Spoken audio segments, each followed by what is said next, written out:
Hi friends, இன்றைக்கி மண்பானையில் மீன் குழம்பு செய்ய போகிறேன். எப்படி செஞ்சேன்னு சொல்கிறேன். மண்பானையை நல்லா சூடு பண்ணிவிட்டு அதில் எண்ணெய், கடுகு, வெந்தயம் போட்டுக்கலாம். அது நல்லா பொரியிற வரைக்கும் வெயிட் பண்ணலாங்க. டேஸ்ட்டு சூப்பராக இருந்துச்சு. அப்புறம் அதில் வந்து 2 கொத்து கருவேப்பிலை காம்போடு போட்டிருக்கேன். அப்புறம் சின்ன வெங்காயம், பூண்டு, பச்சை மிளகாய் இது எல்லாத்தையும் ஒன்றா போட்டு நல்லா அது வதங்க விட்டுறலாம். நல்லா அது வதங்குதுங்க. நல்லா அது வதங்கினதும் சின்ன வெங்காயமும் பூண்டும் சேர்த்து அரைச்சி வச்சுருக்கேன், அதையும் போட்டுக்கலாம். அப்புறம் தக்காளி 2 அரைச்சி வச்சதை போட்டுக்கலாம்.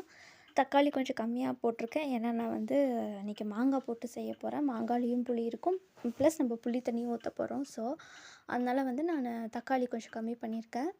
எல்லாத்தையும் போட்டு நல்லா வதக்கி விட்டுக்கலாங்க.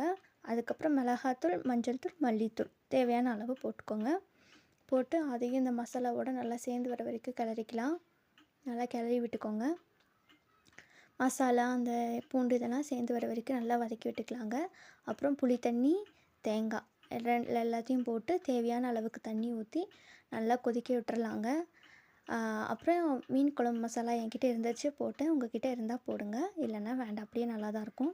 அதுக்கப்புறம் மீன், மாங்காய் எல்லாம் வாஷ் பண்ணி வச்சுருக்கேன், அதையும் போட்டு கிளறக்கூடாது, லேசாக அப்படியே ஆட்டி விட்டு மூடி வச்சிடலாங்க. மூடி வச்சு ஒரு கொதி வந்ததும் நான் எடுத்துட்டேன். அதுலேயே மீன் நல்லா வெந்திருக்கோங்க. அப்புறம் மரவள்ளிக்கிழங்கு, உப்பு, மஞ்சத்தூள் போட்டு வேக வச்சு எடுத்துருக்கோம். மீன் குழம்பு மரவள்ளிக்கிழங்கும் செம்ம அல்டிமேட் டேஸ்ட்டு. மீன் வெந்துருச்சு. அதில் வந்து ஒரு 2 கொத்து கருவேப்பிலை அப்படியே காம்போடு போட்டு க்ளோஸ் பண்ணி கொஞ்சம் நேரம் கழித்து எடுத்து குழம்பும் கிழங்கும் வச்சு சாப்பிட்டா சூப்பராக இருக்குங்க.